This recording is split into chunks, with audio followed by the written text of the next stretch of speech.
Sprawling across two continents, bridging the east and west, stands a city with a tale as old as time itself. From the ashes of the mighty Roman Empire, a new realm emerged, destined to shine for over a millennium. Gold-laden, resilient, and a beacon of knowledge when Europe was ensnared in darkness. This is the story of the Byzantine Empire, and today we embark on a journey to unveil its mysteries.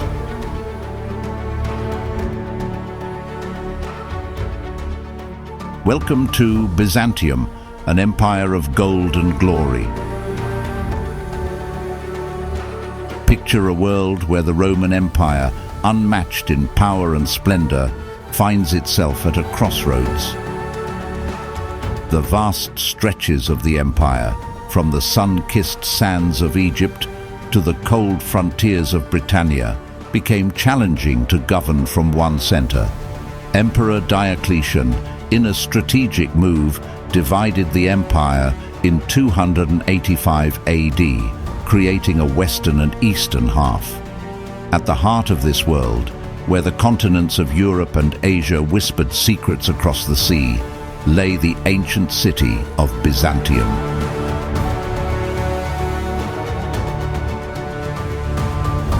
Recognizing its strategic brilliance, Constantine the Great, in 330 AD, refounded and renamed this city as Nova Roma, or New Rome. Yet the world would come to know and remember it as Constantinople. Constantinople was designed to be the epicenter of culture, trade and politics. Massive walls, architectural marvels, and bustling marketplaces turned it into a jewel of the ancient world. As the Western Roman Empire faced invasions and eventual collapse, Constantinople stood strong, absorbing and carrying forward the legacy of Rome, setting the stage for an empire that would leave an indelible mark on history.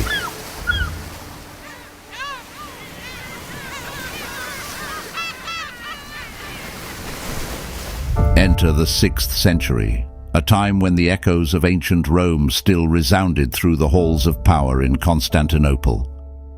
At the helm stood Emperor Justinian and his formidable partner, Empress Theodora. Their reign, one of ambition, controversy, and unparalleled achievements. Justinian's dream, to reclaim the lost western provinces of Old Rome. From the coasts of Spain to the tip of Italy, his generals pushed the boundaries of Byzantium. But it wasn't just about territorial conquests. Constantinople saw the rise of architectural masterpieces, with Hagia Sophia, the Cathedral of Holy Wisdom, standing out as a beacon of Byzantine artistry.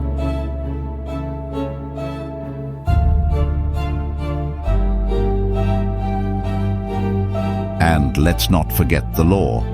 The Justinian Code, a consolidation of Roman legal thought, was monumental. Its echoes can still be found in modern legal systems. Yet every empire has its crises. The Nika riots of 532 AD threatened to topple Justinian. The capital was engulfed in flames, and rebellion echoed in the streets. It was Theodora, with her unyielding spirit, who declared she'd rather die as an empress than flee. Her resolve steadied the empire, turning the tide in favor of Justinian. In the aftermath, a rejuvenated Constantinople emerged, further establishing the Byzantine Empire's golden era under Justinian and Theodora. The legacy of Justinian and Theodora remains etched in stone, law, and the annals of history.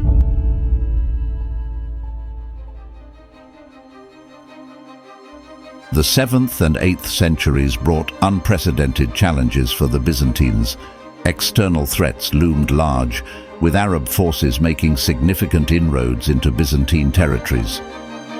Internally, things weren't much better. Economic strains, societal shifts, and a series of weak emperors made the empire fragile.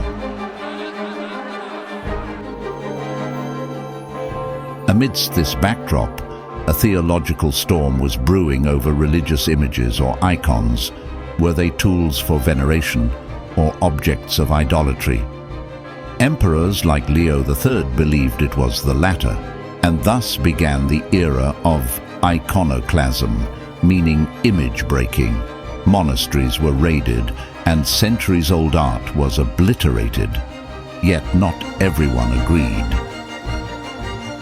Many, especially monks, vehemently defended the sanctity and importance of icons, leading to deep societal divisions.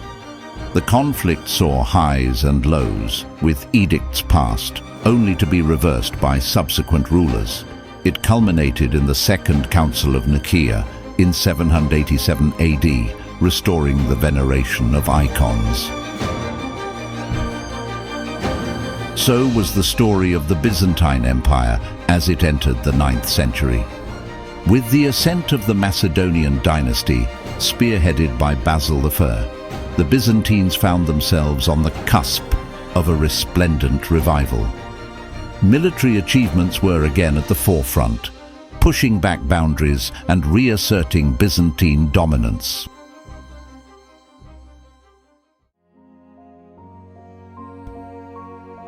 But it wasn't just about power and land. The empire was also experiencing a cultural and intellectual rebirth termed the Macedonian Renaissance. Art and architecture flourished. Magnificent mosaics and frescoes painted during this era are testimonies to Byzantine artistry at its zenith. Literature and education saw a boost. Ancient Greek texts were preserved, and new works in theology, history, and poetry were penned. The beacon of knowledge, the University of Constantinople, attracted scholars and thinkers. On the battlefield, the empire innovated too. Organized military regiments and fortified frontiers ensured threats were kept at bay.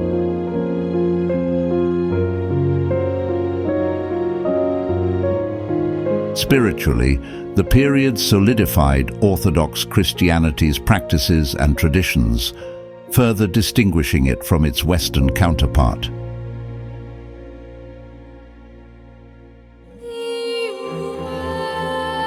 The Holy Land, a land sacred to Jews, Christians, and Muslims.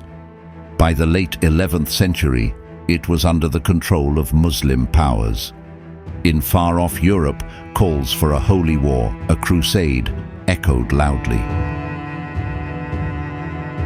Their aim? To reclaim Jerusalem for Christendom. In Constantinople, the Byzantine emperors were wary. They sought assistance against Muslim Seljuks, yes, but were the Western Knights allies or potential adversaries? The First Crusade in 1096 saw this complex dance unfold. While alliances were struck, there were tensions, mistrust, and cultural clashes. The First Crusade achieved its goal, capturing Jerusalem. But for the Byzantines, the Crusader states established in the Levant were both a buffer and a challenge. Yet it was the Fourth Crusade in 1204 that would forever scar Byzantium. Diverted from its initial path, influenced by Venetian interests and filled with ambition, this crusade laid siege not to a Muslim stronghold, but to Christian Constantinople itself. The Queen of Cities was plundered. Priceless relics, art, and wealth were carted away. The Byzantines watched in horror as their capital was desecrated by fellow Christians. The aftermath? The Latin Empire ruling over Constantinople, while the Byzantine heartland splintered. Yet, the Byzantine spirit persisted. By 1261, the empire reclaimed its capital, but the damage was done. the empire's decline had been accelerated.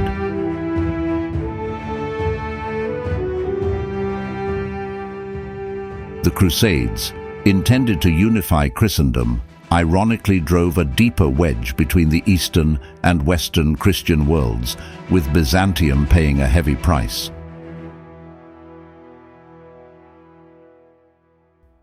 As the 13th century ended, the Byzantine Empire, once vast and formidable, was but a shadow of its former self. From the east, a new force emerged: the Ottoman Turks. Under dynamic leaders like Osman and Orhan, they swiftly expanded, capturing Byzantine cities one by one. Each Ottoman conquest was a blow to Byzantium. Cities like Nicaea and Adrianople fell. The Byzantine heartland was shrinking at an alarming rate. Desperate times called for desperate measures. The Byzantine emperors journeyed west, hoping for aid. But religious differences and political intrigues made genuine support scarce. Efforts to mend the schism between the Eastern and Western churches only deepened the distrust among Byzantine subjects.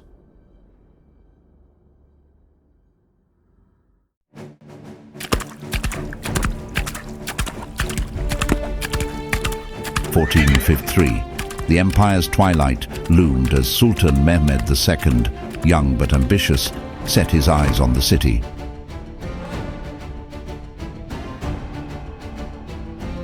With unmatched siege technology, including the fearsome Great Bombard, the Ottomans pounded the walls relentlessly.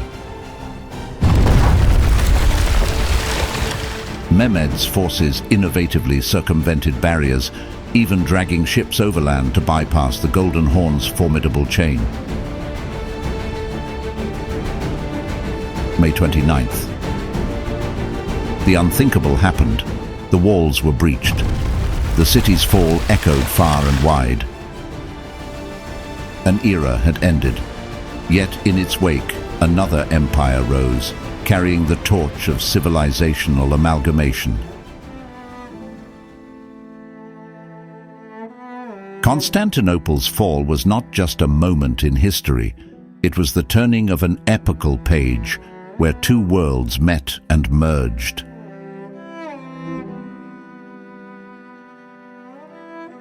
While the Byzantine Empire's physical realm faded, its legacy endures, shaping the contours of culture, faith, and governance across continents. From the splendor of Constantinople to the thriving heart of Istanbul today, the echoes of Byzantium are everywhere. Its spirit is woven into the tapestry of our shared history, reminding us that civilizations may wane, but their essence persists.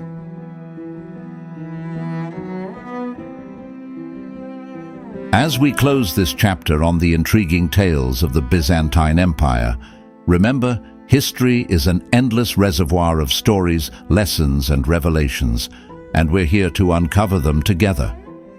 If you've enjoyed this journey and are eager for more captivating stories from the past, do subscribe to our channel. Don't forget to hit the bell icon so you never miss an update. We have a plethora of fascinating tales lined up, ready to transport you to different times and places. And we always love hearing from you. Feel free to share your thoughts, insights, and questions in the comments section below. Your engagement enriches our journey and helps shape the adventures we embark upon. Thank you for traveling through time with us today. Until our next historical voyage, stay curious, keep exploring, and remember, history is a treasure trove waiting to be discovered.